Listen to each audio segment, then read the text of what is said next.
Seigneur, nous voulons te rendre grâce et nous voulons te bénir. Car ton esprit est en nous. Et tu es en train de nous parler, Seigneur, à travers tes serviteurs. Afin que nous déclarons, comme ta parole l'a dit. Seigneur, parce que ce que nous déclarons et que ce que nous croyons devienne efficace. Alléluia. Seigneur, accorde à chacun de nous de vivre longtemps et de te servir jusqu'à la fin de nos vies. Amen. Au nom de Jésus. Amen. Amen. Amen. Amen. Amen. Asseyons-nous. Tunakaa. Nous allons continuer avec le message sur l'église. Tutaendelea na ujumbe kuhusu kanisa. Le plan de Dieu pour l'église. Mpango wa Mungu juu ya kanisa. Nous allons lire dans Ephésiens chapitre 6. Tutasoma ndani ya kitabu cha Waefeso sura yake ya 6. Le verset 12. Na aya yake ni ile ya 12. Et après on va lire encore dans Matthieu chapitre 12. Na baadaye tutasoma ndani ya Mathayo 12. Donc lisons d'abord dans Ephésiens chapitre 6. Tuanze na Waefeso sura yake ya 6. Nous sommes en train de parler de la mission prophétique de l'église. Tuko naongea juu ya kazi ya unabii ya kanisa. Qu'est-ce que Dieu a appelé l'église à faire? Mungu ameitia kanisa kufanya nini?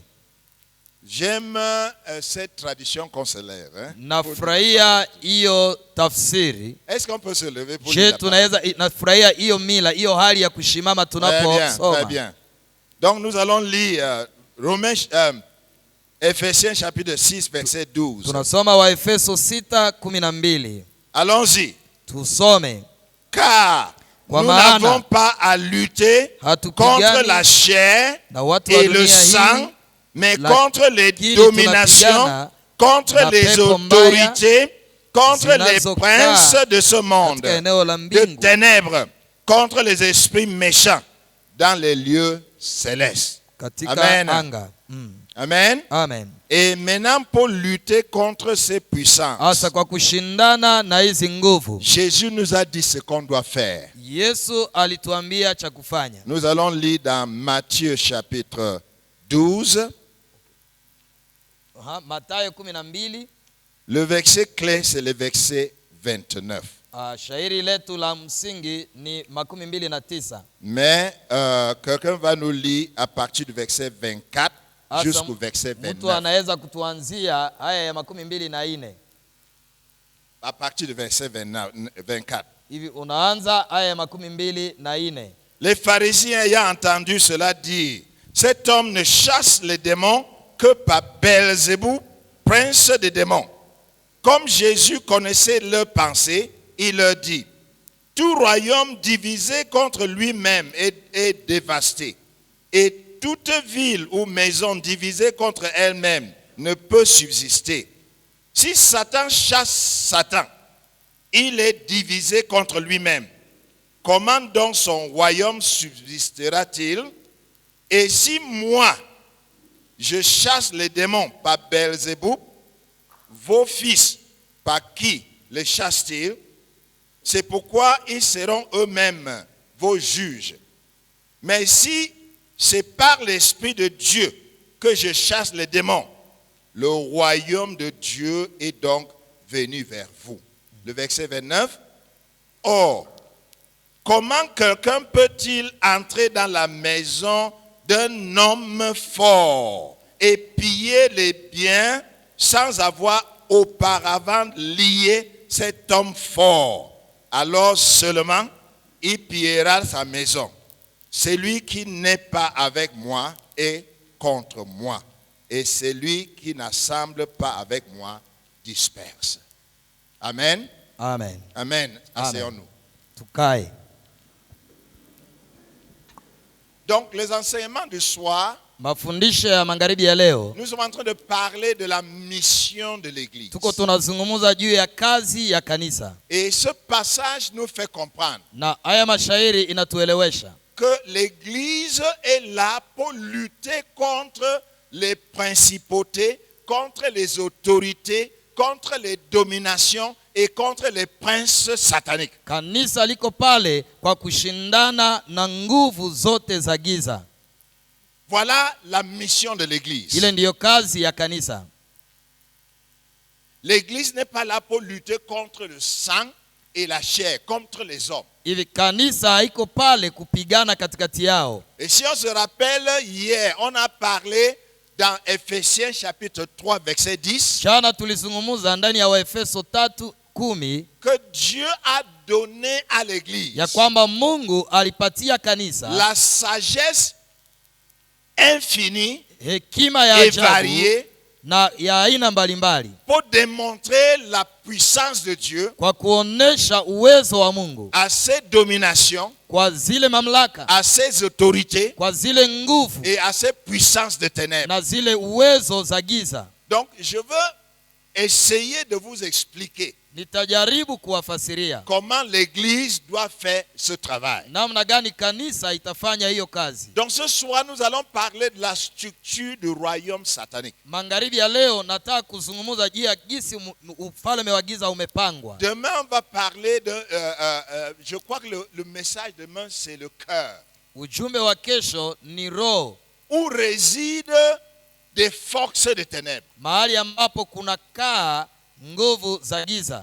Où est-ce qu'il se trouve? Zinakaa wapi? Parce que si tu veux lutter contre ton ennemi, Maana ukitaka kupigana na adui yako, tu dois savoir là où il est logé. lazima ujue anaishi wapi. Quand tu sais là où il est logé, tu peux envoyer tes bombes atomiques pour disperser, pour détruire, Ukijua pour mahali tuer adui l'ennemi. anaishi, unaweza kutuma hapo bomu kwa urahisi. Et peut-être jeudi, nous allons parler de notre position en Christ. Na siku ya ine nitaongea nafasi yetu ndani ya Kristo. La position d'un enfant de Dieu en Jésus. Nafasi ya mtoto wa Mungu ndani ya Kristo. Et vendredi, nous allons voir comment Satan a été défait par le Seigneur Na Jésus. siku ya tano nitaonesha namna gani Yesu amemshinda shetani. Et à la fin, nous allons voir donc comment l'Église peut manifester cette victoire sur les forces de ténèbres. Na kwa mwisho nitaonesha namna gani kanisa litaonesha ushindi wake juu ya hizi nguvu za giza. Il y a deux choses que l'Église doit faire. Kuna mambo mawili ambayo kanisa lazima ifanye.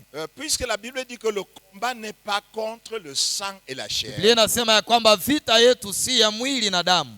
Et puisque le diable n'est pas humain, Na maana shetani si mtu, le diable c'est un esprit. shetani yeye ni roho. Les démons sont des esprits. Mapepo ni maroho.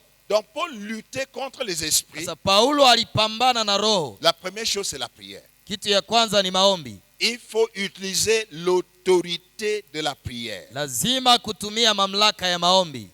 Effectivement, le pasteur nous a bien cadré ce que l'église doit faire. Mchungaji ametupanga jinsi kanisa inatakiwa Si ifanye. l'église prie seulement sans agir, Kanisa likiomba peke yake bila kufanya kazi, on n'aura pas la victoire. pale hakuna ushindi. Mais si on décide d'agir sans prier, Na tena tukifanya kazi bila le diable kuomba, va se moquer de nous. pia shetani atatuchekelea. Il y a un passage dans la Bible qui illustre ça très bien.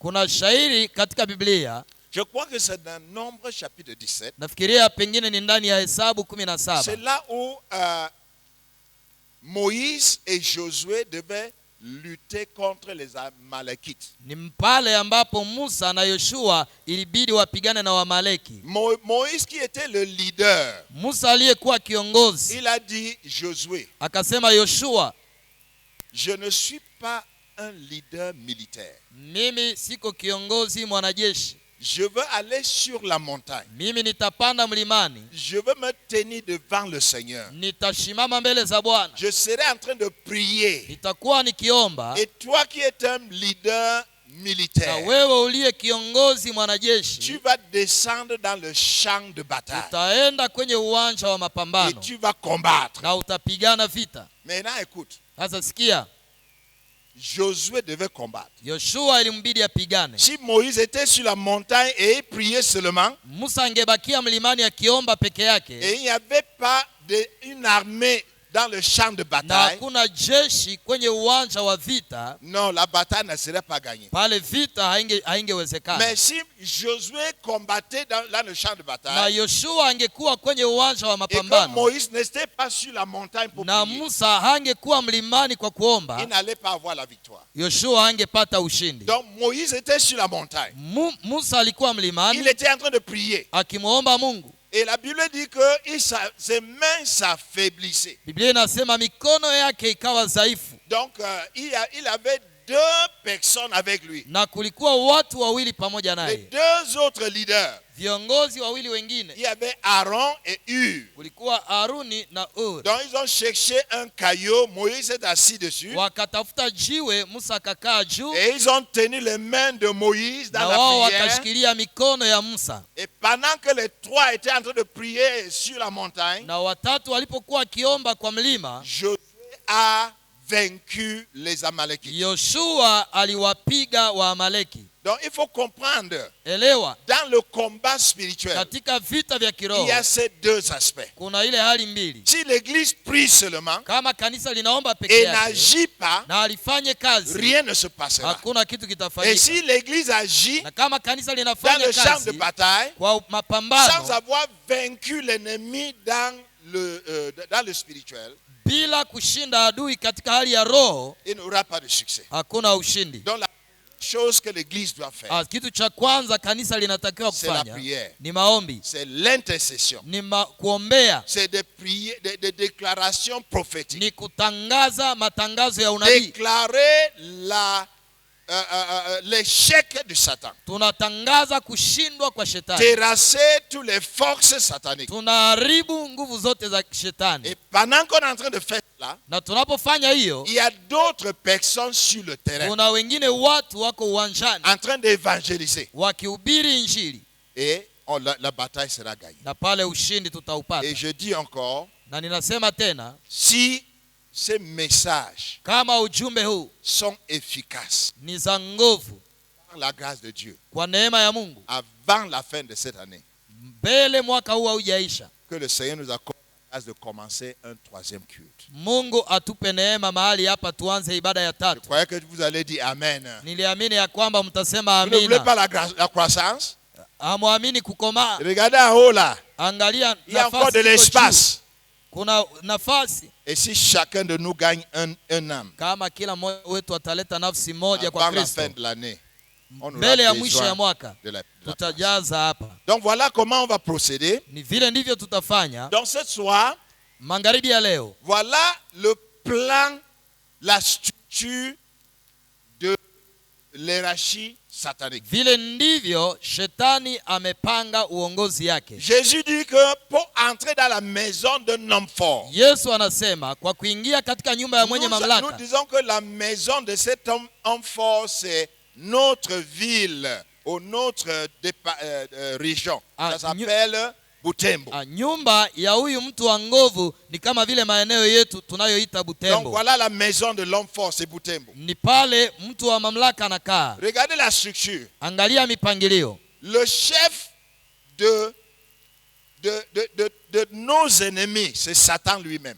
Kiongozi mkuu ni shetani yeye mwenyewe. Mais il y a des chrétiens qui se comportent comme si Satan n'avait pas de force. Kuna Wakristo ambao wanafikiria kama shetani hana nguvu. Ils font comme si Satan était même pas un petit démon. Wanajifanyisha kama vile shetani Je haiko vais kama vous dire taka pepo d'abord kadogo. quelle est la puissance de Satan. Lakini elewa shetani ana nguvu. Lisez dans Ésaïe chapitre 14. Ukisoma katika Isaya Et on ne 14, va pas lire. hatutasoma. Satan, Shetani, quand Dieu a créé les anges, Mungu alipoumba malaika, il y avait 3 archanges. kulikuwa hawa malaika Ça veut dire wakuu que watatu. 3 anges en chef. Yaani kuna malaika wengine watatu Le viongozi wa premier wengine. ange en chef, c'était Lucifer. Na kiongozi wa kwanza wa malaika alikuwa Lucifer. Lucifer, qui s'appelle Satan aussi, Yeye ambaye anaitwa Shetani, était responsable de l'adoration et yeye de la ndiye louange. alihusika na maabudu. Donc ceux qui sont appelés à l'adoration, à la louange, wanaoitwa kusifu na kuabudu, chorale, vous avez une grande responsabilité. nyinyi watu wa kuimba muna kazi Donc kubwa. Lucifer était responsable de l'adoration et de la louange. Shetani ni yeye alihusika na sifa na maabudu. Les deux autres archanges, c'est archange Michael. Wale wengine malaika wakubwa, mwingine alikuwa ni Mikaeli. L'archange Michael est responsable de la guerre. Mikaeli yeye alikuwa kiongozi wa vita. Si tu lis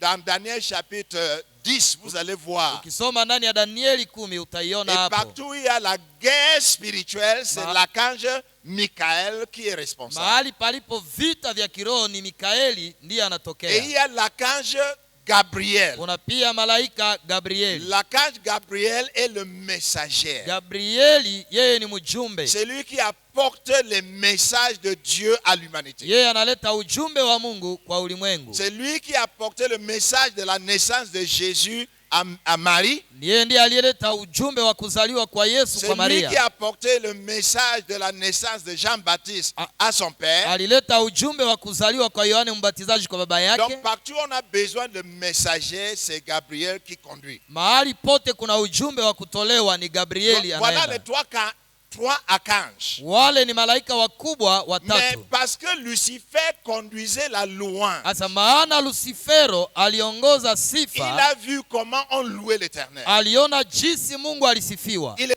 jaloux akasikia wivu et il a voulu que ces louanges lui soient données. na akatamani hiyo sifa ya Mungu iwe yake. Donc il a voulu faire un coup d'état Asa akajaribu kufanya puchi et il a été donc renvoyé hors du ciel. na akafukuzwa kutoka mbinguni, Et avec lui tous les anges qui ont voulu être de son côté. pamoja na yeye na malaika walioungana naye. Et moi je crois que ces anges sont devenus donc ce qu'on appelle les démons. Asa na wale malaika walioenda na shetani ndio wanaitwa mapepo. Donc Satan est sorti du ciel avec le pouvoir, Il- l'autorité que Dieu lui a donnée. Shetani alitoka mbinguni akiwa na mamlaka ambayo Mungu alimpea. Parce que la Bible dit que Dieu ne repent pas de ses dons. Biblia inasema Mungu hawezi kutubu kwa zawadi zake. Donc Dieu n'a pas dépouillé Satan de son pouvoir. Yaani Mungu hakumnyang'anya shetani nguvu yake. Donc Satan est devenu donc l'ennemi de Dieu. Asa shetani akawa adui ya Mungu. Et puisque la Bible dit que Dieu a préparé l'enfer pour Satan et ses démons, Maana Biblia inasema Mungu ameandaa moto kwa shetani na malaika il ne zake. veut pas passer son séjour à l'enfer seul. Hivi hawezi kupitiza muda wake motoni peke yake. Donc il a donc décidé de lutter contre Dieu afin que les hommes que nous sommes, que nous ne passons pas l'éternité avec Dieu au ciel, mais que nous passons l'éternité avec lui dans l'enfer. Ndio maana vita ya shetani, anatamani wanadamu wote awatie nyuma yake ili wapitishe milele yao motoni na yeye. Mais il faut comprendre que l'enfer n'a pas été préparé pour les hommes. Lakini elewa, moto si kwa mwanadamu. C'est ce que la Bible dit. Ile ndiyo Biblia. Ça a été préparé pour Satan et ses anges. Iliandaliwa kwa shetani na malaika zake. Donc si tu vas en enfer, Kienda motoni c'est parce que tu as désobéi à Dieu. ni kwa sababu umemwasi C'est Mungu. parce que tu as décidé de suivre Satan au lieu de suivre Dieu. Kwa sababu umechagua kumfata shetani kuliko Mungu. Mais pour que l'église réussisse, Sasa ili kanisa lifaulu, l'église doit d'abord connaître la structure de l'hierarchie satanique lazima kanisa lijue pour mipangilio savoir ya comment lutter shetani contre lui. ili tuweze kupambana naye. Maintenant, au-dessous de Satan, Chini ya shetani il y a deux grands démons. kuna mapepo mbili kubwa kubwa. Le premier démon s'appelle Apollyon. Pepo ya kwanza inaitwa Apollyon. Apollyon, dans Apocalypse chapitre 9, verset 11. Ile ni ndani ya Ufunuo 9:11. Vous pouvez lire, je ne veux pas lire ça. Sipendi kuisoma, Parce que taisoma ça ne nous nyumbani. intéresse pas ce soir. Ile hainivutie magharibi. Mais Apollyon est l'archange, non, est l'arche démon, si on peut le dire, Hivi huyo Apollyo ni pepo mkubwa qui est responsable de la victime. ambaye anachunga mahali pa du uharibifu, lieu de la souffrance. mahali pa mateso. Ça veut dire qu'il est responsable de tous ceux qui sont morts et qui ne connaissent pas Jésus. Yaani yeye ndiye anashughulika na wale wanaokufa ndani ya dhambi yao. Il est là pour les tourmenter. Iko pale kwa kuwatesa. Mais puisque nous ne sommes pas encore là, Lakini hatuyafikia hapo, et que nous ne devons pas être là, na hatutaenda pale, et que nous n'allons pas être là, na hatutafika pale, moi je ne veux pas parler.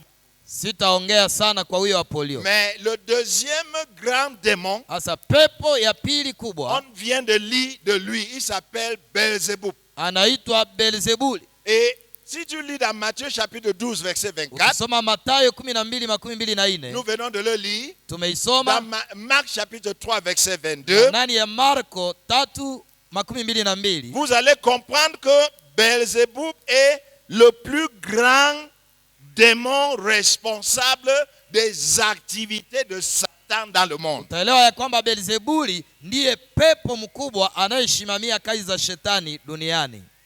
Voilà ce que le verset 24 dit. Les pharisiens ayant entendu cela disent, cet homme ne chasse les démons que par Belzéboub, prince des démons. Ça veut dire qu'il est le chef des démons. Ina maana huyo Beelzebuli ndiye mkubwa ya mapepo. Donc ça veut dire que tous les démons dans le monde entier Ina maana mapepo yote duniani sont contrôlés par Belzéboub. zinatawaliwa na Beelzebuli. Mais le passage d'Éphésiens chapitre 6 Sasa Waefeso 6 et chapitre 3 na sura ya 3 que nous avons lu tuliyosoma ne parle pas de Belzéboub. haizungumzie Beelzebuli, Ces passages parlent de trois types de démons. lakini hiyo mashairi inazungumzia aina 3 ya Ces mapepo. passages parlent de domination, Inazungumzia watawala, parlent des autorités, inazungumzia mamlaka, parlent des princes inazungumzia et wafalme, parlent des esprits chefs. na anazungumzia roho zinazotawala. Ça veut dire que sur le règne de Belzéboub, Ina maana chini ya uongozi ya Beelzebuli il y a au moins 4 différents types de grandes autorités démoniaques. kuna tena pia viongozi wengine wakubwa wakubwa wa kimapepo. Il y a des démons qu'on appelle les dominations. Kuna zile mapepo zinaitwa za utawala, Évidemment, le nom vous dit quelque chose. na hiyo jina utawala Une inasema kitu. domination, ça veut dire qu'il domine sur des territoires. Ina maana wanatawala juu ya majimbo, maeneo. C'est des démons qui dominent sur le territoire. Wanatawala juu ya maeneo. Ça peut être les démons qui sont responsables des continents Ni mapepo ambayo zinaweza tawala ndani ya ou de bara plusieurs nations. ama taifa mzima. Mais ils ont une grande surface qu'ils contrôlent. Zinatawala maeneo makubwa. Et la Bible parle des autorités. Na Biblia inasema juu ya wenye mamlaka. Ça veut dire que c'est les démons qui sont responsables, qui ont l'autorité sur un certain nombre de régions ou de peuples. Ni mapepo ambao zina mamlaka juu ya maeneo pia Et fulani. la Bible parle encore des princes. Biblia inazungumzia pia Et wafalme. dans Éphésiens chapitre 2, Katika Waefeso 2 il parle du prince de l'air. anazungumzia wafalme wa anga. Ça veut dire qu'il y a un démon qui contrôle l'atmosphère. Yaani kuna pepo zinazohusika na anga. Vous allez comprendre que quand vous voulez envoyer un message important, il y a un démon qui empêche que... Unaweza kutana ukiwa na ujumbe ya maana ambao nataka kutoa, kuna pepo wa anga wanazuia. Il y a des moments où tu as une grande campagne d'évangélisation et soudainement la pluie vient de nulle part, ou c'est le vent qui vient perturber. Kuna muda mwingine mko katika mkutano wa hadharani, mvua inatokea de nulle part, kuna pepo wa anga anasababisha. Souvent ça c'est les activités du prince de l'atmosphère. Ile ni kazi ya mfalme wa anga. Donc voilà donc la structure, et sur ces autorités Ile ndiyo mipangilio et sur ces dominations, na kwa utawala wake nous avons donc les différents démons dans les différentes nations, dans les différentes villes, dans les différents villages et tribus. Hasa pale kuna mapepo ndani ya inji mbalimbali, ndani ya mitaa mbalimbali, ndani ya miji mbalimbali na vijiji. Mais je veux vous faire comprendre le fonctionnement d'une autorité ou d'une principauté satanique. Nataka uelewe jinsi gani hizo nguvu zinavyotumika. Tournez votre Bible avec moi dans le livre de Daniel. Fungua Biblia yako pamoja nami ndani ya kitabu cha La Danieli. Bible nous fait comprendre comment les démons peuvent agir. Danieli anatufunulia namna gani mapepo zinavyotumika. Dans le livre de Daniel chapitre 10, Danieli sura yake ya 10, nous avons quelque chose qui s'est passé. kuna kitu kiliendelea hapa. Daniel a compris que Dieu devait libérer son peuple après 70 ans. Danieli alielewa ya kwamba lazima taifa lake likombolewe baada ya miaka 17. Donc Daniel a commencé à prier. Danieli akaanza kuomba. Il était en train de jeûner et de prier. Alianza kufunga na kuomba. Et immédiatement Dieu a répondu à sa prière. Mungu akajibu maombi yake. Dieu a envoyé un ange. Mungu akatuma malaika. Il faut savoir que la Bible dit que les anges sont des messagers de Dieu. Qui sont faits pour pouvoir accomplir le plan de Dieu dans la vie des hommes. Katika maisha ya watu. Donc Dieu a envoyé un ange Mungu akatuma malaika pour qu'il vienne livrer la réponse de la prière de Daniel. ili alete majibu ya maombi ya Danieli. Mais pendant que l'ange voulait entrer dans le territoire d'un prince, d'un démon, Malaika alipojaribu kuingia katika maeneo ambapo kuna utawala wa et ce démon savait que si la prière a été exaucée, na hii pepo ilijua maombi ikijibiwa, il y a des gens qui allaient être libérés de son pouvoir. kuna taifa litakalokombolewa kutoka utawala wake, Et il ne voulait pas cela. na hakutamani ile. C'est pour vous faire comprendre comment le combat se trouve dans l'atmosphère et dans l'invisible. Nataka kueleza ya kwamba vita ni katika anga na katika ulimwengu tusiouona. Souvent tu pries et le Seigneur exauce à la prière. Unaweza omba na Mungu anajibu maombi. Ma femme est une intercesseuse. Mke wangu ni muombaji.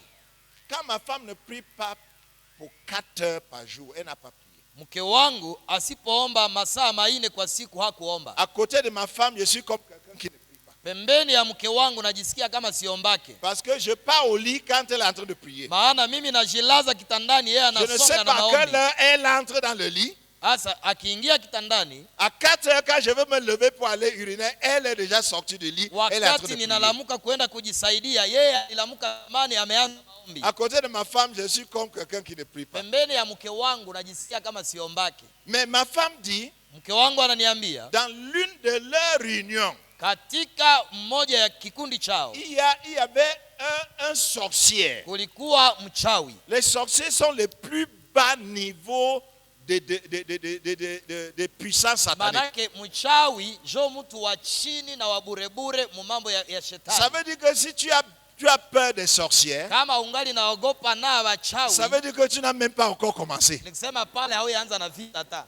Parce qu'il y a beaucoup de chrétiens, quand ils entendent sorcier, ils ont peur. Kwa sababu kuna wakristo wengine akisikia tu habari za mlozi anatetemeka. Non, tu ne dois pas avoir peur des sorciers. Usiogope C'est mchawi, les sorciers qui doivent avoir peur de toi. lazima walozi wa kuogope. Mais elle a dit, Akasema il y a un sorcier qui s'est faufilé dans leur réunion. kuna mlozi ambaye alijiingiza mkikundi, Un enfant de Dieu, elle était sorcière. na wakagundua ya kwamba huyo mama sio mtu wa Mungu, ni mchawi. Elles ont donc commencé à interviewer, à confronter cette femme. Hasa wakapambana na huyo mama na wakaanza kumuuliza Et voilà maswali. ce que la femme dit. Asikia ile mwanamke alisema, Je suis parmi vous niko miongoni mwenu, parce que quand vous priez, maana mnapoomba Dieu exauce. Mungu anajibu, Il envoie les cadeaux du ciel. anajibu mazawadi kutoka mbinguni. Et maintenant, je suis parmi vous. Hasa niko miongoni mwenu. Quand Dieu envoie les cadeaux, Mungu anapojibu quand maombi, Dieu envoie les résultats, Mungu anapoleta quand Dieu matunda, envoie les exaucements, la Mungu prière, anapoleta majibu ya maombi, avant que ça vous atteigne, kabla je haijawafikia, me transforme en serpent. ninajigeuza kuwa nyoka, Je monte au-dessus de vous, ninapanda juu yenu, j'attrape les bénédictions, ninashika hizo baraka, je les avale, ninazimeza, et après la réunion, na baada ya je mkutano pars vomir ça dans notre royaume. ninaenda zitapika katika ufalme wetu. Donc il faut comprendre, Satan n'a rien créé. Pale uelewe, shetani hana kenye aliumba. Satan n'a pas le pouvoir de la création. Shetani hana mamlaka juu ya uumbaji. Mais il y a des moments où vous entendez que quelqu'un est parti chez le sorcier, chez le marabout, et le marabout a donné un enfant. Kuna wakati mwingine unasikia mtu alienda kwa wachawi na anasema amepata mtoto kwa Ou il a wachawi. donné la guérison. Wamempatia uponyaji. Il a donné de l'argent. Wamempa pesa. En réalité, cet argent n'est pas fabriqué par le diable. Kusema kweli hiyo pesa En haitengenezwa na réalité, cet shetani. enfant n'est pas fabriqué par le diable. Ule mtoto hakutengenezwa na shetani. Ces bénédictions Ile baraka sont les bénédictions que Dieu a envoyées pour ses enfants. ni baraka za Mungu kwa watoto wake. Et le diable est parmi eux. Sasa shetani akijiingiza kati Il yao, avale ces bénédictions. anameza zile baraka. Et il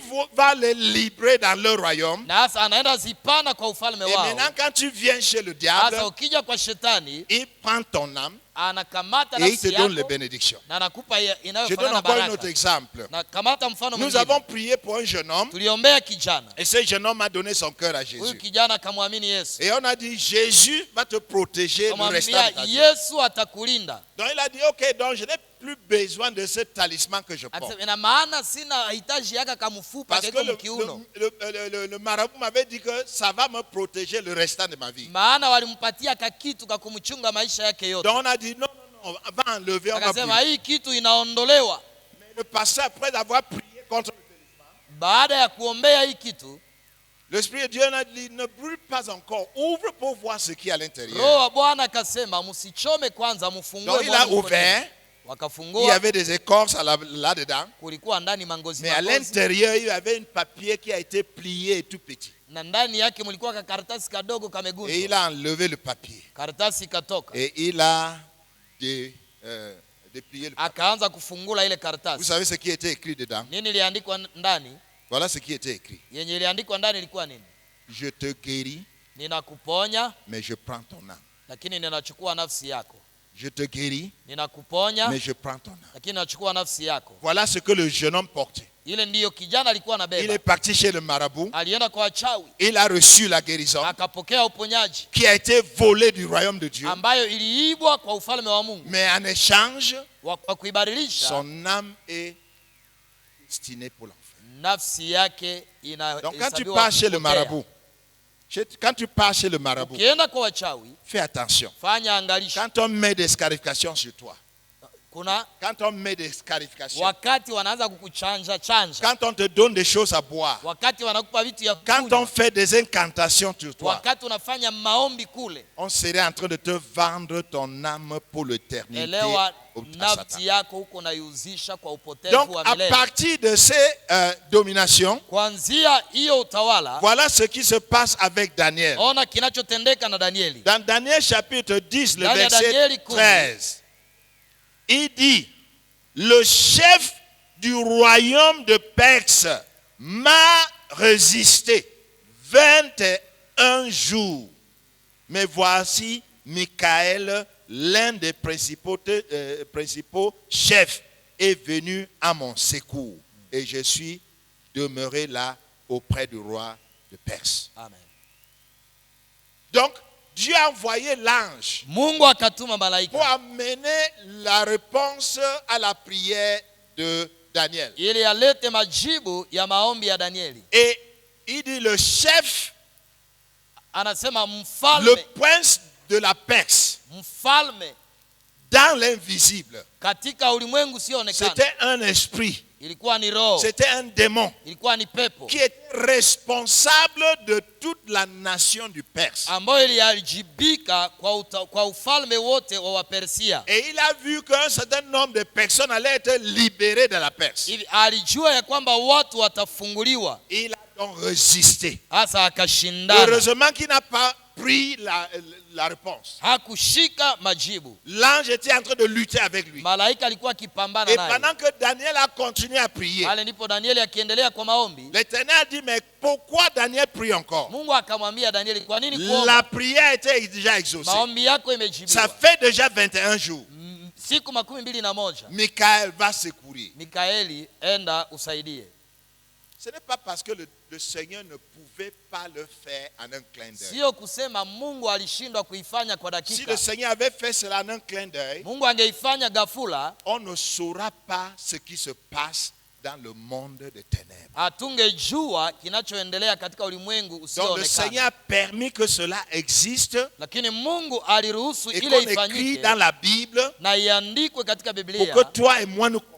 ili mimi na wewe tuelewe Nous n'avons pas à lutter contre la chair et le sang, ya kwamba vita yetu si ya nyama mais na damu. contre les principautés, Tunapigana na nguvu contre za les giza. autorités, Tunapingana na mamlaka, contre les dominations tunapingana na matawala et contre les na princes. tunapingana na Et mafalme. maintenant, dans le verset 20, Mshairi ya 12 l'ange dit encore, il me dit, sais-tu pourquoi je suis venu vers toi? Maintenant, je m'en retourne pour combattre le chef de la Perse. Et quand je partirai, voici le chef de Java viendra. Donc, il y avait donc le prince de Perse ina maana kulikuwa mfalme et il y a wa le prince Persia de la Grèce na wa Greece qu'on appelle Java. ambaye anaitwa Java.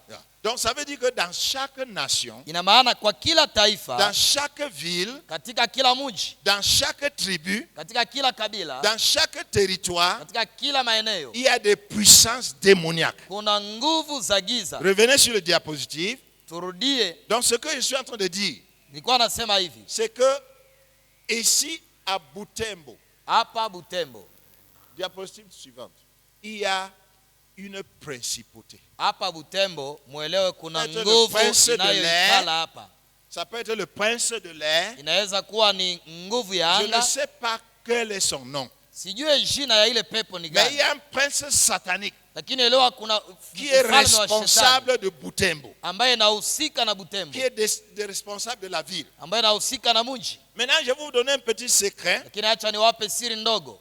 Quand les démons se manifestent dans une ville ou dans un secteur, Mapepo zinapoonekana ndani ya mji ama mu eneo fulani, les gens ne sont pas attrapés dans tous les péchés. watu hawashikwe kwa dhambi zote. Chaque principauté ou chaque domination, chaque esprit Kila utawala, kila pepo, kila falme a un aspect inakuwa na hali yake ya du kipekee péché ya dhambi, dans lequel les personnes de cette circonstance sont emprisonnées, sont ambamo esclaves. watu wa ile mji wanashikiliwa nayo sana. Donc, quand pour prier pour Butembo, Tunapoombea Butembo, il faut d'abord identifier le démon en chef responsable. lazima tujue pepo yenye natawala Butembo Et ni cela gani, va se faire par révélation de Dieu. na ile inawezekana kwa ufunuo wa Mungu.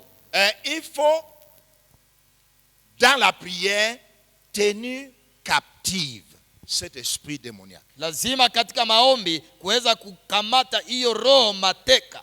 Jésus dit qu'à moins que l'homme fort est lié, Yesu anasema isipokuwa mwanaume wa nguvu tu amefungwa, ne peux pas piller sa maison. hawezi kutoa vitu kwa À nyumba yake. moins que l'homme fort de Butembo est lié. Isipokuwa yule anayedhibiti mji wa Butembo Et amefungwa, il est lié par la prière, anafungwa kwa maombi, par l'intercession, kwa maombezi, par la prière d'autorité, kwa maombi ya mamlaka, par des déclarations kwa prophétiques. matangazo ya Il kinabii. y a même des moments où le Seigneur va demander, descends dans la ville. Kuna muda mwingine Mungu atasema tutembee mjini, Fais les tours contre les carrefours. tuzunguke katika hiyo makarefuu, Déclarer la chute des principautés. tutangaze anguko ya nguvu zinazoshikilia mji.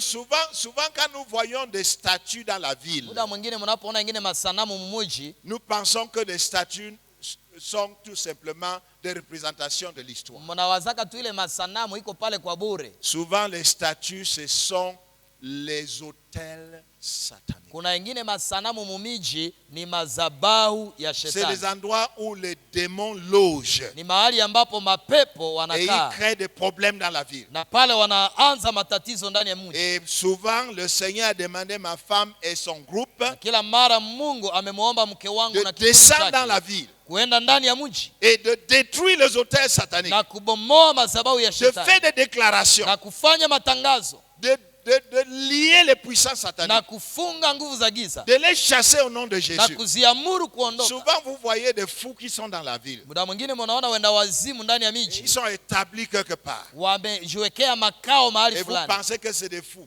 Na unawaza kia ule ni mwenda Souvent, wazimu wa c'est kawaida. des agents sataniques Kuna wengine qui ni sont en train watu wa shetani, d'établir des hôtels dans les lieux. wanachunga madhabahu, Et à partir de ces hôtels, na kutoka yale il madhabahu y a des choses terribles qui se passent kuna vitu vya ajabu vinafanyika dans la nuit. ndani ya usiku. Et souvent, le Seigneur va vous demander d'aller détruire, d'aller anéantir, d'aller envoyer le feu contre ces choses. Na muda mwingine Mungu anatuomba tuende tubomoe, tuharibu na kuachilia moto wake pale. Et le Seigneur dit, Bwana anasema, écoutez-moi bien, mnisikie à vizuri, moins que tu gagnes le combat dans le spirituel, unaposhinda vita katika kiroho, tu ne vas pas avoir la victoire dans le physique. yani usipokuwa na ushindi mkiroho hauwezi kuwa na ushindi mkimwili. Le combat contre les Médianites ne dépendait, c'est les Amalekites, ne dépendait pas de Josué sur le terrain. Yani vita ya Waamaleki haikutegemea Yoshua kwa Ça uwanja, dépendait de Moïse, Aaron et Hur sur la montagne. ilitegemea Musa waliokuwa mlimani kwa maombi. Et la Bible dit que quand les mains de Moïse s'affaiblissaient, Biblia inasema mikono ya Musa iliporegea, on gagnait Josué dans le champ de bataille. Yoshua alikuwa akishindwa Mais vita. quand ses mains ont été Lakini élevées, et mikono ilipoinuliwa, Josué était en train de gagner. Yoshua alishinda vita. C'est ce que Jésus a dit. Ile ndiyo Yesu À alisema. moins que tu lis l'homme fort, Anasema kama hautafunga mtu wa nguvu, tu ne peux pas piller sa maison. hauwezi kutosha kitu mnyumba yake. Vous savez, Unajua l'Afrique, Afrika, la religion africaine, dini ya Kiafrika dès le départ, kuanzia mwanzo c'était la religion traditionnelle. ilikuwa ni dini ya mila, Et la religion traditionnelle était basée sur les ancêtres. na dini ya mila ilitegemea mababu, Et les ancêtres étaient contrôlés par les puissances démoniaques. na mababu wengi walitawaliwa na nguvu za shetani. Donc dans chacun de ces territoires, Hasa mkila il y a des maeneo puissances sataniques. kulikuwa nguvu za Et la giza. Bible dit, Na Biblia et c'est inasema, Jésus qui dit, Yesu anasema, si tu ne lis pas l'homme fort, kama haujafunga mtu wa nguvu, si vous ne liez pas l'homme fort de cette ville, kama hatujafunga mtu wa nguvu wa mji huu, vous ne pouvez pas gagner le bataille. hatuwezi shinda vita. Maintenant, l'homme fort va se manifester d'une manière ou d'une autre. Hasa mtu wa nguvu anajionyesha kwa njia hii na ile. Ça peut être l'esprit d'immoralité, Unaweza kutana mji mwingine kuna l'esprit uasherati wa d'impudicité. kupindukia. Donc tu trouves beaucoup de jeunes filles et de jeunes garçons qui vivent dans l'impudicité. Unakutana vijana na wasichana washerati wa kupindukia. Et vous allez voir l'esprit d'impudicité qui se répand dans les collèges, dans les lycées et parmi les jeunes. Unaona uasherati inayala kwenye masomo za msingi za kisekondari mahali kote. Ça peut être l'esprit de maman. Mahali pengine kuna La roho recherche de ya l'argent. kupenda pesa. Et tu vois tout le monde, oh non, non, non, nous ne voulons pas Dieu, Dieu ne va pas nous donner l'argent. Ils sont engagés pour chercher l'argent. Yaani watu wako tayari kufanya kila kitu chochote kwa kupata pesa. Ça peut être l'esprit de la mort précoce. Kunakuwa wengine wanakuwa na kifo ya haraka. Chaque démon, Kila pepo, chaque principauté kila mamlaka a une manifestation en force. ina jinsi ya kuonesha nguvu yake. Ça peut être la sorcellerie. Inaweza kuwa uchawi. Nous avons fait des études au Cameroun. Tumefanya utafiti pale Et on a vu Kamerun. que dans chaque tribu, il y a une puissance satanique. Ndani ya kila kabila kuna nguvu ya Et shetani, ça se manifeste d'une manière particulière. na inajionyesha kwa kila jamaa kwa Je upekee. vais vous donner 2 témoignages pour terminer. Nitawapa mashuhuda mawili kwa kumaliza. On m'a invité à rendre ministère dans l'une de nos villes au Cameroun. Siku moja wakanialika kufanya huduma kwa mji mmoja Kamerun Je suis kwetu. arrivé dans la soirée. Nikafika magharibi, J'étais très fatigué. nilikuwa nimechoka kabisa.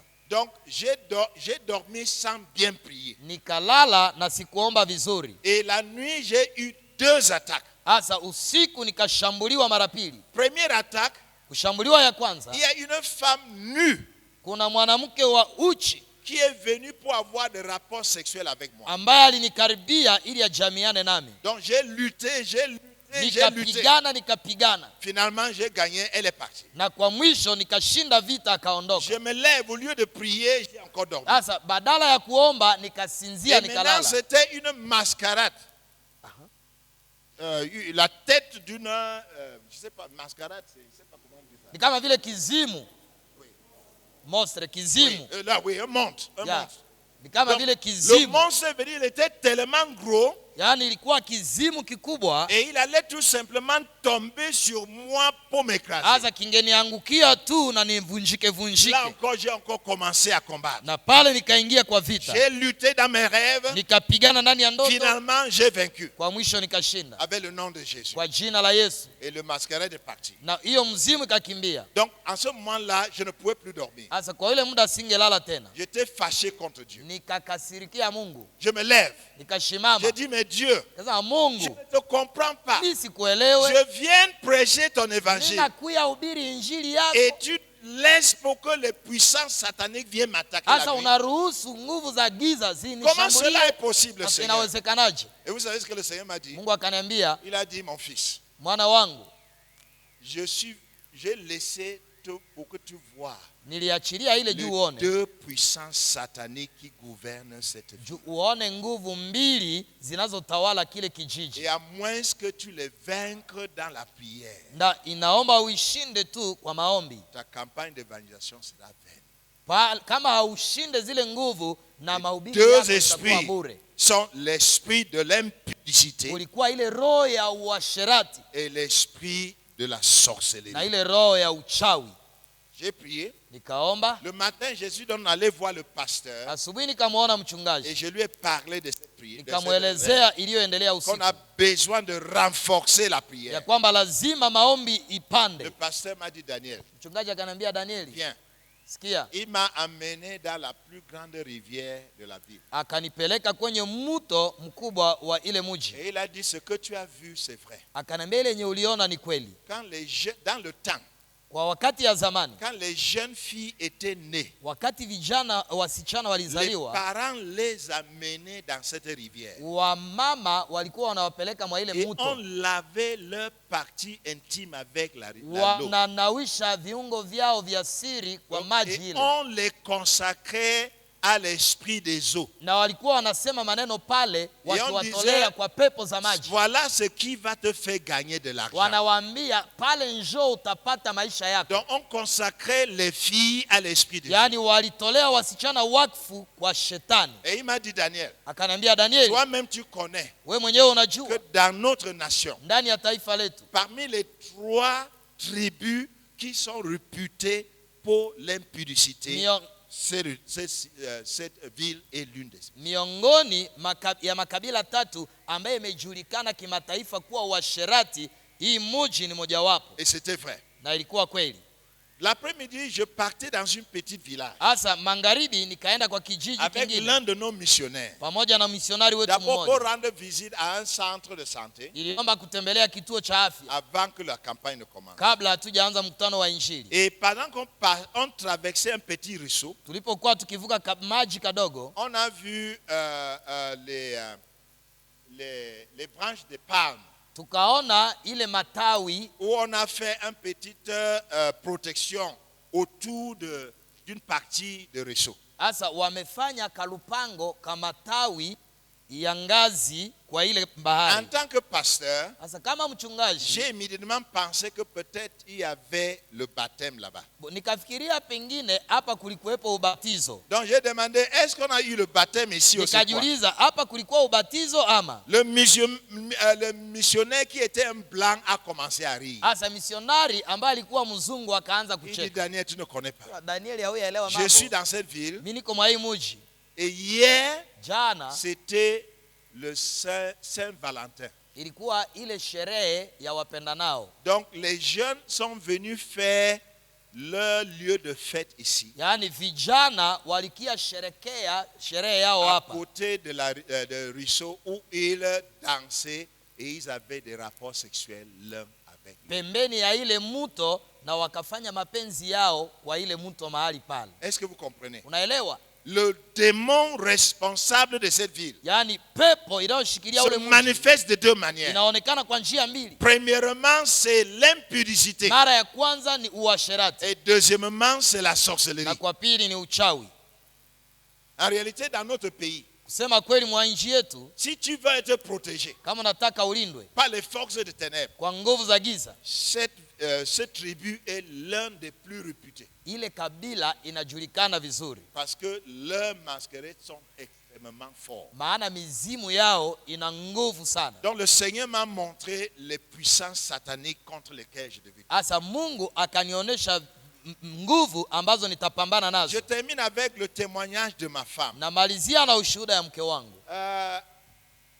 Il y a 20 ans, Kumeisha miaka 12. ma femme et moi, nous avons traversé une crise extrêmement difficile. Mke wangu na mimi tulipitia upweke ama shida ya Le Seigneur kipesa avait nyingi. appelé ma femme à l'intercession. Asa Mungu alimuita mke wangu kwa maombezi. Elle n'avait pas encore appris les principes de l'intercession. Asa alikuwa hajajifunza makanuni ya kuombea. Mais avec le zèle, et parce que le Seigneur lui avait demandé, Asa pamoja na bidii na Mungu amemuita, elle a rassemblé une centaine de femmes sur la montagne. asa akakusanya wanawake 100 kwa mlima. Elles ont jeûné pendant 3 jours et prié pour la nation. Wakaomba siku 3 wakiombea Et taifa. pendant qu'elles priaient pour la nation, Walipokuwa wakiombea taifa, le Seigneur a révélé une vision à l'une des femmes. Bwana akampatia maono mwanamke mmoja. Qu'est-ce que la femme avait vu? Huyo mwanamke akaona nini?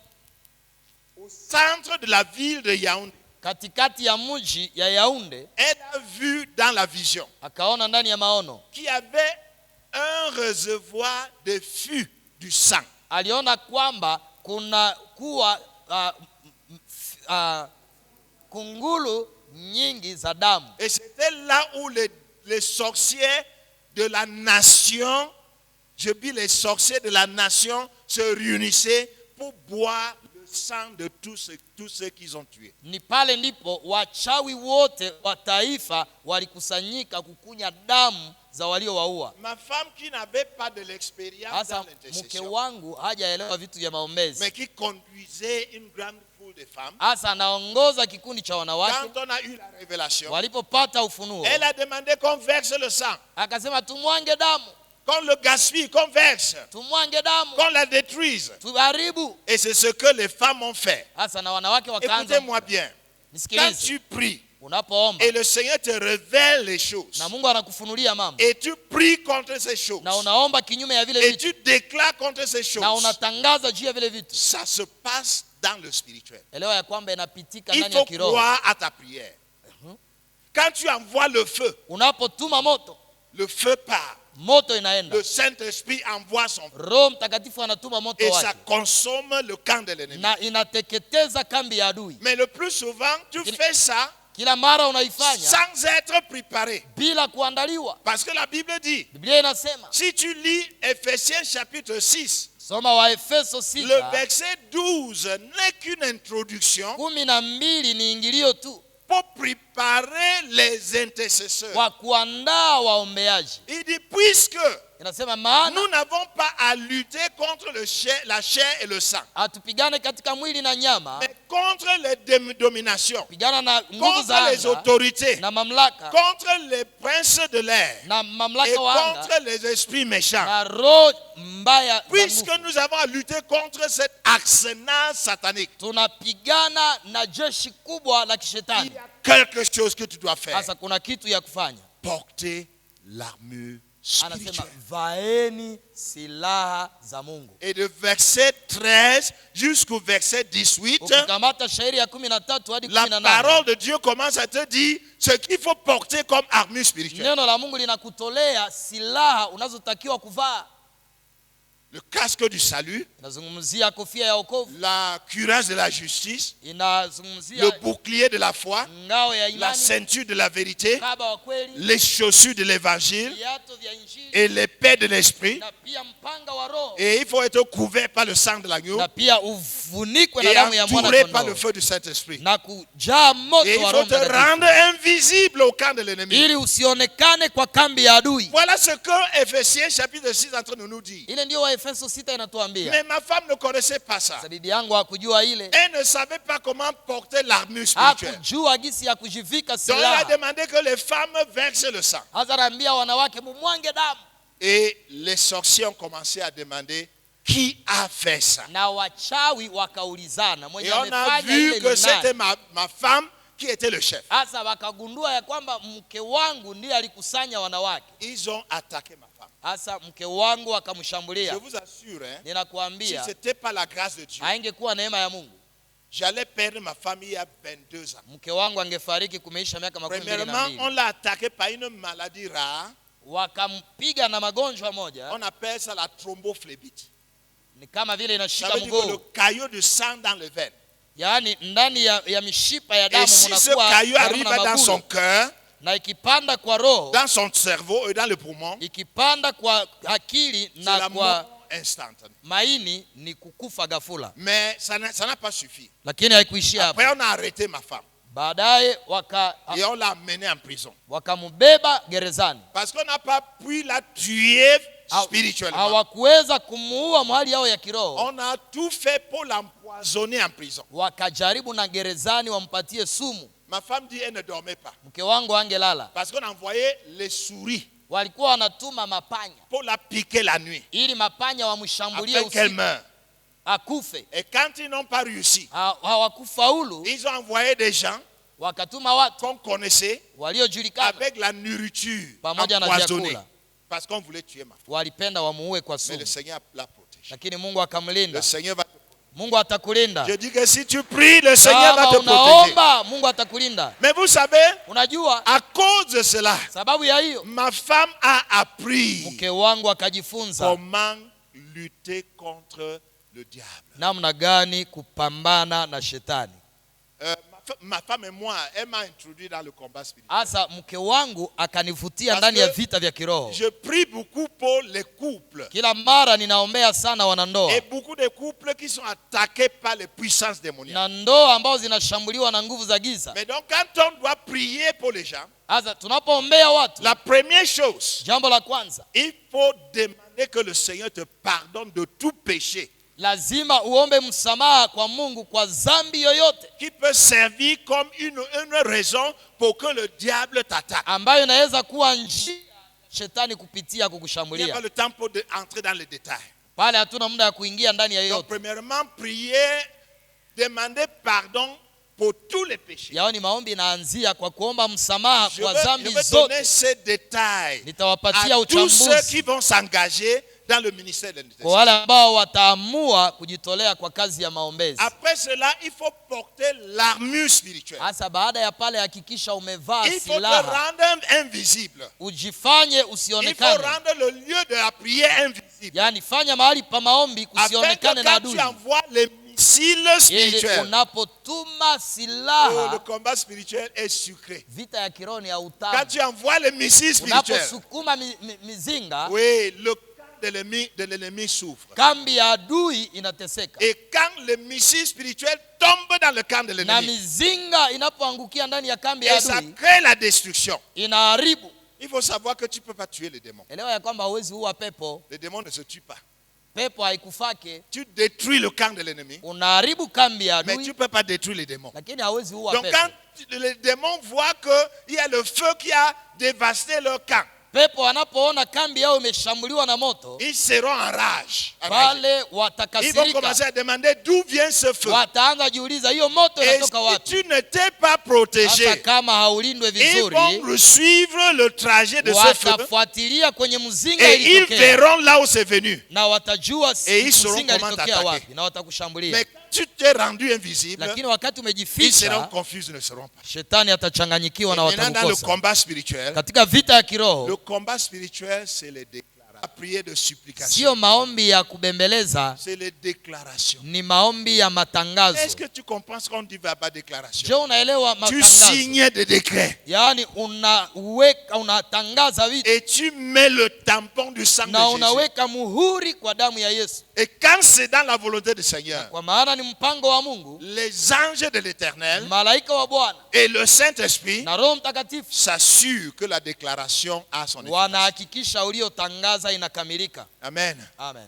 Oui, les intercesseurs doivent savoir comment signer des décrets. Waombaji lazima tujue gisi ya kuweka sahihi Ils doivent kwa savoir comment matangazo. faire des déclarations prophétiques. Tunaanza kutangaza maneno ya kinabii Mais après avoir prié, baada ya kuomba, après avoir saccagé le camp de l'ennemi, baada ya kushambulia kambi ya adui, après avoir retiré après avoir lié l'homme fort, baada ya kufunga mtu wa nguvu, après avoir pillé sa maison, baada ya kunyang'anya vitu, quand tu ramènes le butin, hasa unaporudisha mateka, il faut le laver dans le sang de l'agneau lazima ile mateka uisafishe na avant de damu le posséder. mbele ya kuimiliki, Et à la fin, na kwa mwisho il faut te laver na we encore ujitakase avec le sang de Jésus. na damu ya Yesu, Parce que tous les débris de la guerre maana uchafu yote ya vita peuvent permettre que le camp de l'ennemi t'identifie. inaweza fanya kambi ya adui Et wa après, il kuidadisha. faut miner ton territoire. Ndio maana unazungusha maeneo yako Il na faut damu ya Yesu, entourer ton territoire avec le feu du Saint-Esprit. unazungusha maeneo yako na damu ya Yesu. Tout ce que je dis là a des bases bibliques. Yote ninayoongea hapa ina mashairi ya Mais je ne Biblia, peux pas, par le temps ne nous permet. iko juu, muda wetu haituruhusu. Et maintenant, quand tu le fais, Unapoifanya, le diable ne saura pas d'où vienne la destruction. shetani atachanganyikiwa, hata jua ameharibiwa kutoka Mais ma wapi. femme et moi, on a eu quelques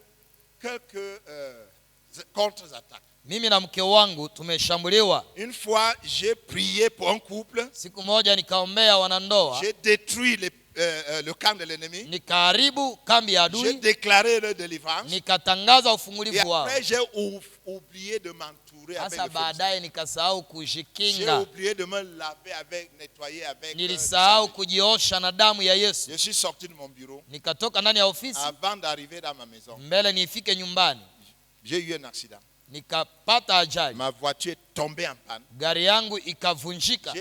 J'ai dépensé $500. Nikaingia ndani ya kutumia Et $500. chaque jour, la voiture ne faisait que s'empirer. Hasa na kila siku gari iliendelea Et je kuharibika ne na comprenais kuharibika. pas. Sikuelewa ni nini Donc, inaendelea. j'ai donc décidé d'arrêter et de jeûner de prier. Hasa nikaamua kuacha na Et kuanza l'Esprit de kufunga. Dieu m'a rappelé. Roho wa Bwana Ne akanikumbusha, vois-tu pas que tu as été attaqué parce que tu ne t'es pas protégé? wewe haukumbuke gisi ulishambuliwa, maana haukujilinda. Dès que j'ai constaté que c'était une attaque, Nilitambua ya kwamba je me ninashambuliwa, suis réarmé, j'ai prié, nikaomba, j'ai délivré ma voiture, nikaombea gari yangu, j'ai prié pour ma voiture. nikaombea gari yangu, Et après cela, na je baadaye n'ai même pas dépensé $50. sikutumia tena hata $50. La voiture a encore commencé. Gari ikatembea vizuri. Dans un autre cas, ma femme a prié pour quelqu'un. Mwingine mfano, mke wangu Et dès qu'elle aliombea, est sortie pour rentrer, alipotoka arudi il y a nyumbani, une autre femme kuna mwanamke qui est mwingine venue bien la cogner dans la voiture. akakuja akagongana naye kwa Et gari. pendant que sa voiture était en panne, Wakati gari yake ilikuwa la femme est imeharibika, passée, elle est partie. ule mwanamke akapita. Et l'Esprit de Dieu lui a dit, voilà les conséquences. Roho wa Bwana akamwambia, ile ndiyo matokeo. Je vous appelle Ninawaomba à devenir un intercesseur. muwe waombaji, C'est un ministère puissant. ni huduma ya uwezo. Nous allons prier Tutaomba vendredi siku ya tano pour tous ceux qui vont comprendre la série de ces messages kwa wale ambao wataelewa hiyo ujumbe et qui vont sentir dans leur cœur na ambao watasikia ndani ya moyo wao qu'ils sont appelés à devenir des ya intercesseurs. kwamba wameitwa na Mungu kuwa waombeaji. Et samedi, je vais avoir une réunion avec Na sasa siku ya posho nitakuwa na kikao eux. Et nao, je veux vous dire ce qu'il faut faire. na nitawaambia la kufanya. Je veux prier pour vous. Nitawaombea. Cette ville doit tomber entre les mains de Jésus. Lazima hii mji idhibitiwe na Yesu Kristo. Écoutez-moi bien. Mnisikie vizuri, Vous avez une grande église. mna mji mkubwa, Je respecte le pasteur ninaheshimu mchungaji, parce que le Seigneur est en train de l'utiliser. maana Mungu anamtumia. Mais même si votre église a plus de 1000 membres, Hata kama kanisa yenu ina watu 1,000, 2000 membres, hata 2,000, par rapport à 1 million de personnes dans cette ville, kulingana na watu wa Butembo ambao ni 1,000 quel est le ya milioni. pourcentage? Quel est le pourcentage? Sasa tuna watu ngapi? Il Eske y a tuko na idadi ya? tellement de personnes dans cette ville Ina maana kuna watu wengi ndani ya qui sont en mji train d'aller en enfer. ambao wako wanaelekea motoni, Et si l'homme fort de cette ville na kama mtu anayeshikilia huu mji, serait attaché, serait lié, kama tutamfunga, le Seigneur nous permettra d'entrer dans la ville et de piller le butin. Bwana ataturuhusu, anatupatia Et mji le na butin kuleta sera watu kwake des âmes sauvées. na nafsi zitaokolewa. J'aimerais prier pour toi. Nataka nikuombee. Le Seigneur va appeler un certain nombre de personnes parmi nous Mungu ataita watu fulani katikati à yetu devenir les intercesseurs. ili wawe waombeaji. Baisse ta tête dans la prière. Tunashusha vichwa vyetu kwa maombi. Seigneur, je te rends grâce. Je te rends grâce parce que c'est toi qui m'as inspiré d'enseigner ces messages. Seigneur, parce que a une poignée des hommes et des femmes dans cette église que tu veux oindre avec l'onction des intercesseurs, afin qu'ils deviennent tes porte-paroles, ton armée, pas seulement pour cette église, mais pour cette ville. Seigneur, je prie pour que l'Esprit de Dieu commence à toucher le cœur. Commence à toucher le cœur. Commence à les préparer. Et commence à leur faire comprendre que tu les as appelés à devenir des intercesseurs. Et que vendredi, Seigneur, ils vont se pointer pour que nous prions pour eux. Nous te rendons grâce et nous te bénissons. Au nom du Seigneur Jésus. Et tout le monde dit Amen. Amen. Yeshua.